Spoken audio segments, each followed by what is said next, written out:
Potato is tomato. Hello, today is January 4th, 2022. Today we have a guest speaker on our podcast. Tree, would you like to introduce yourself? Hello, thanks for having me. Hello, Tree. Today we'll be talking about vaccines, and to start off, let's talk about what does it what does it feel like when you got your vaccine? It didn't hurt at all, just felt like a tiny pinch. Yeah, I have to agree with Tree. When I got my I've only had one vaccine. I get my other one in 2 weeks time. Um it didn't hurt. That might just be because I had a good doctor giving it to me. But Yeah, I've had both of mine.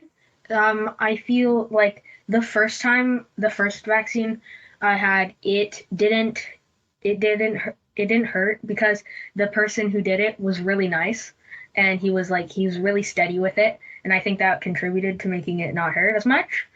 But the second time, it was a different person, and that one hurt afterwards. It could have been because of the doctor. It could have been because of the vaccine.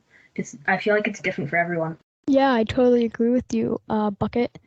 Um the doctor that gave it to me, I have to admit I was a little scared at first, and because I think Yeah, some people can agree with me, I don't really like needles. Like yeah, I know people who cry and have a phobia of them, but I just don't really like them. If I don't have to have one, I won't take it.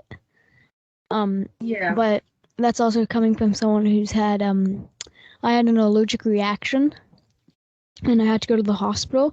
It was almost a year ago, and I had to have some adrenaline, hmm and that might have given me a little more fear about needles.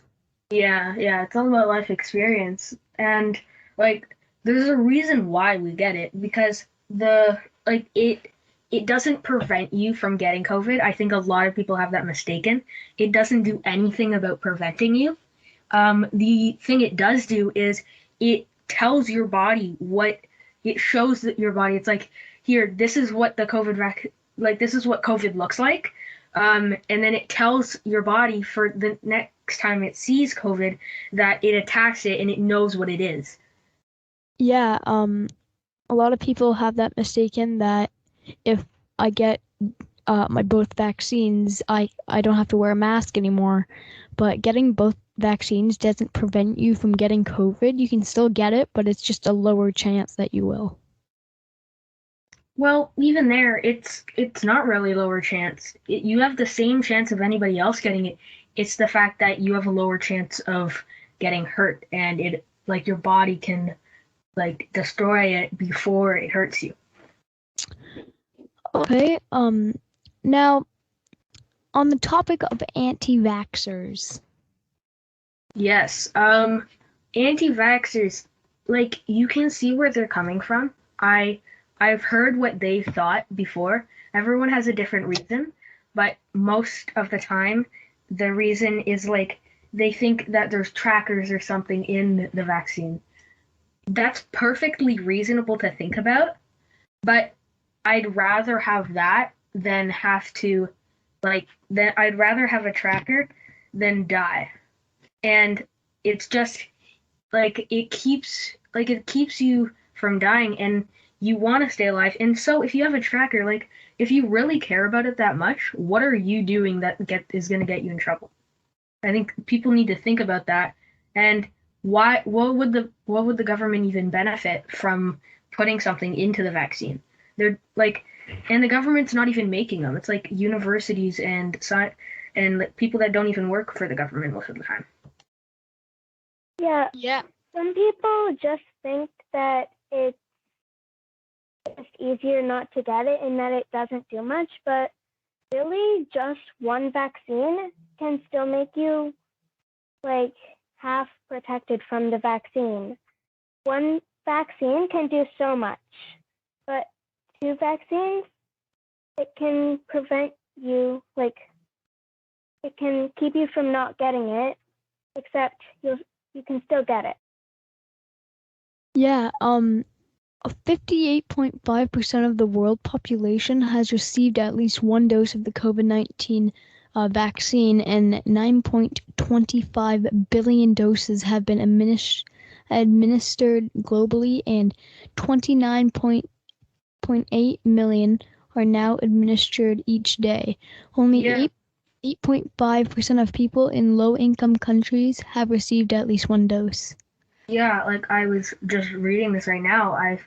Like it's like there's so many people that have got it, but the more people that have it, the safer everyone else is.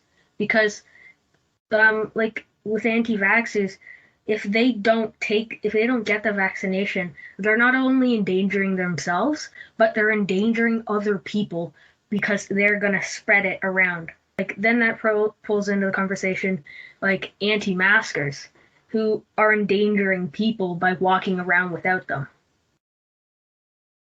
Okay. Yeah, like so the first vaccine, it the way it helps is it's basically it goes into your body and it's like a bit of COVID, but they've killed it. Like they've stopped it from multiplying so that they put it in you and that's why you get a bit sick sometimes because it's like dead COVID and they put it in you so that your body is like, "Oh, this is bad." And it kind of the way they do it is they coat COVID in like this thing to make your body kill it on purpose.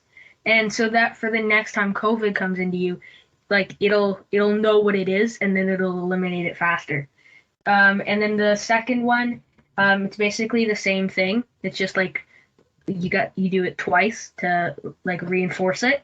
And I'm not too sure about the third one. One of you guys might know more on this, but I'm pretty sure it's like this one helps more with Omicron, and it's like a different cell basis. Yeah, every time a new variant of COVID comes out, um, everybody needs to get another booster. So you're protecting yourself from that variant of COVID too. Yes, like there's also I saw talk on the news of a fourth booster for 60 plus, and I didn't read too much into it, but it seems like that is a good idea because then it just reinsures for those older people. But then you start to think, why not get it for younger people? I can see both sides to it. It's easier to just do it for older people, but if once you do all the older people, do you want to just go and do the rest of everyone or leave it at that? So if you guys have any thoughts on that. Yeah, I think that it would be easier if they just did everyone for 4 vaccines, like just because it might be a bit safer. Yeah, I agree with you, but there's also you got to think of pricing, how much it costs to produce, time, And how much it costs to produce, and and the a lot of other factors. older people, the older men and women are older and their body its system sometimes because it's old it can't fight. So I I'm reading up here that um most of the deaths are from Delta and the first I think the second vaccine helps with Delta more and the Delta is the most deadly one out of all of them and most of the deaths from COVID is because the way that the virus is constructed is it's from two different animals. I saw a documentary about this a while ago. It's from two different animals with two different viruses, and it merges together into like into a different animal. And because like maybe it's like a bird and like a pig, like there's two different viruses. The bird virus makes it undetectable for humans, and then the pig virus comes in, and once it mixes, it turns into one that humans can catch. And that's why it's so deadly because your body doesn't know what it is and it can't fight it off. That's what the vaccines are doing. It's telling you what it is so that your bodies can kill it. It's not your body, they're capable of killing it, they just can't see it yet.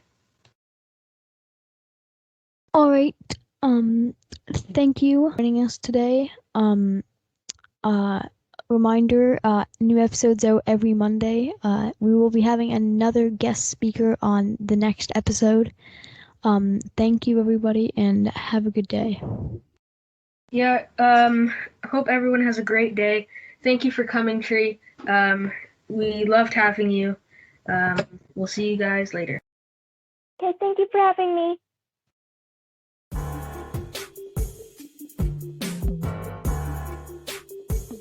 Potato is tomato.